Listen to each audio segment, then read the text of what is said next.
Sa 18998 na home-based package ni Global Pinoy, may cash rewards ba?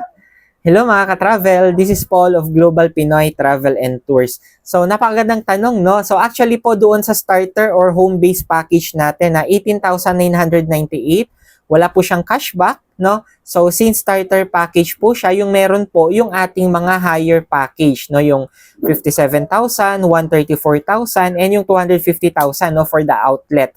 Pero kagandahan naman po with the home-based, no, yung 18998, that is lifetime. Kompleto po ng mga services na meron tayo, and bagay na bagay siya, no, doon sa mga nag-uumpisa pa lang talagang mag-business. And ang good news, later on, once naging okay po, no, yung ating negosyo, we have the option pa.